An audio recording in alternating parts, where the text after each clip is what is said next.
İnsan сүресі. Рахман, әрі аса рақымды Алланың атымен бастаймын. Замана ағымында сондай ұзақ дәуір өтті. Ол дәуірде адамның аты дағы айтылмайтын еді. Яғни, жаратылыс тарихында адамның аты тұрмақ заты жоқ кезеңдері болған еді. Шүбәсіз біз адам баласын ер мен әйелден бөлінген құрама тамшыдан жараттық. Сөйтіп оны сынау үшін естейтін һәм көретін саналы тіршілік иесі қылдық. Оған тура жолды да көрсеттік.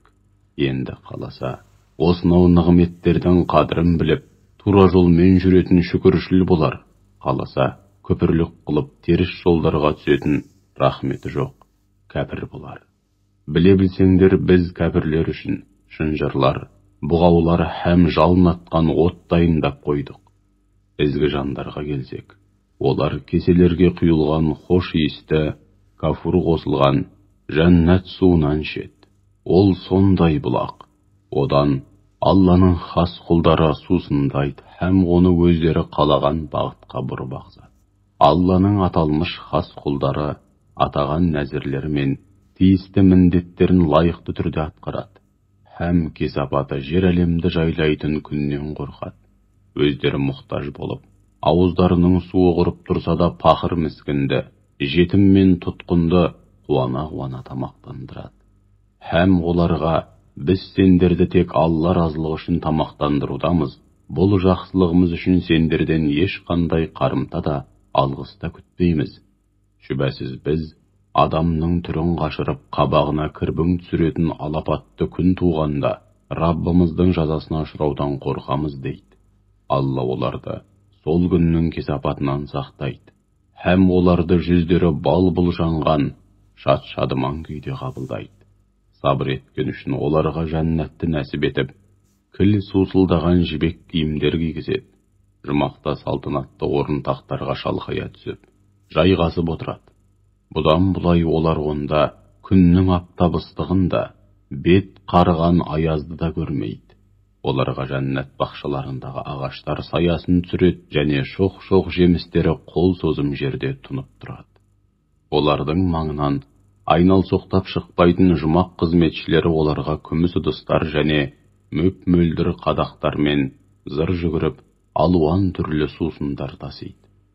Мөп-мөлдір күміс қадақтар мен сусындар тасиды. Ішетін сусындарының түрі мен мөлшерін өздері біледі. Оларға хош иісті һәм сондай ләззатты жұмақ дәмдеуші зәнжәбил қатылған сусынға толы қадақтар ұсынылады.